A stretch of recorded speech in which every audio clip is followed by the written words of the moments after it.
Hello, I'm Michael Weinglass.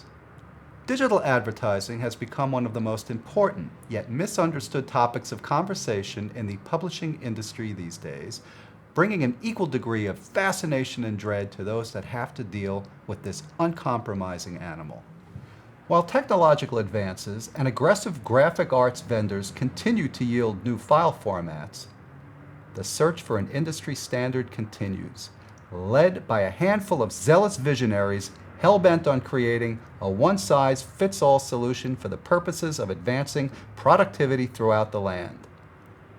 That day, however, seems somewhat distant as the reality of this daunting task is revealed. This is the offices of Easy Riders Incorporated in Agoura Hills, just west of Los Angeles. Easy Riders magazine is the flagship of the company, which produces a dozen magazines for the domestic motorcycle and tattoo market. Like any mid-sized publisher, Easy Riders staff members are a cross-section of society.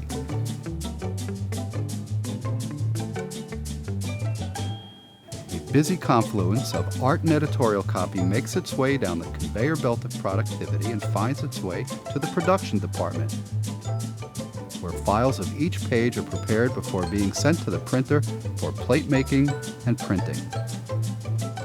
But there is an underbelly to this seemingly happy scene. Savannah Bertram is the advertising production manager at Easy Riders. Her job is to take the digital advertising that is supplied by advertisers and prep shops and somehow, someway, turn them into a usable file. Things look a bit tense in this room, Savannah. Well, they definitely can be at times, especially around ship days, and with as many magazines as we do, that can be 3 to 4 times a week. Tell us a bit about the background of digital advertising in Easy Riders. Well, a few years ago, we started to move towards a all-digital computer-to-plate workflow. We informed our advertisers we would be doing so and not to send us any more film. And when was this? Around 1996.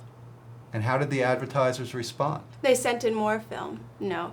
Our advertisers are on the low end of the scale. They're not exactly savvy to the sophisticated ways of ad production, and they would just as likely send in a poorly created ad as a properly created. What have you done to try to solve this problem? We originally created a form for the advertiser to fill out, listing important things like the program they used to create it, the fonts they used, the images, and of course to include it all in their package. And? Well, they didn't want to fill it out. Well, why would they ignore the form? Isn't it meant to help both the advertiser and the publisher? You would think so, but with the advertiser that we cater to, they want us to do most of the work. They don't even want to send along a proof most of the time. What kind of files have you been getting? Well, let's take a look at some of our gems. We have a number of ads here that we're going to be taking a look at. This first one here is a floppy disk showing a .dwg. What do you think a .dwg file is? No idea. I see the encompassing folder is titled AutoCAD. AutoCAD. Why would somebody send an AutoCAD? It's like a .dwg. Who let the dogs out or something? All right, what else we got here? Okay, here's another floppy of, you got a .pub, a .ppt, PowerPoint? A PowerPoint ad? Looks that way. Let's take a look at it. Looks like somebody went through a lot of trouble to do a PowerPoint presentation. Is this going to be published? Not like that. Here's something called What's This? .bmp. And what is it? I don't know. .jpeg, .pct, .psd, .tiff, .tiff. What the hell does this advertiser want? Selection of 6 ads, all titled the same thing. Did we get any card copy with this? No, we didn't. That's just great. What's this too? Well, we don't even want to go there with this one. And a Word ad. Okay, what could possibly be in a Microsoft Word document? Well, that looks like an ad. Some help is on the way. It takes the shape of the bulletproof file format, one that can't be altered by anyone, simply placed on the page and then, bang, onto the next ad. They are called TIFFIT and PDFX files.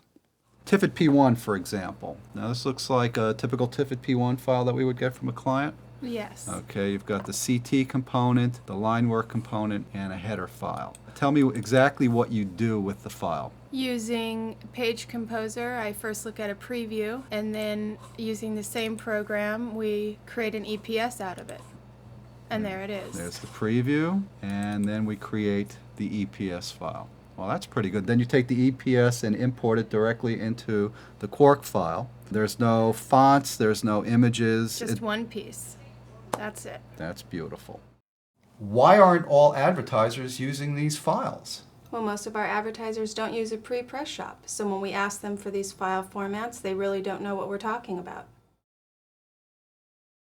Well, there you have it. The beast is revealed to us in the bright glare of reality. Standards. They're obviously fine targets in a perfect world, but the truth seems from this vantage point that having them available is not the same as making use of them. So, until there is a push-button way to create bulletproof file formats directly from native applications that allow the designer or production person to create the file itself, we are still going to have to wait for widespread adoption. Will it happen? That remains to be seen. Thank you. I'm Michael Weinglass.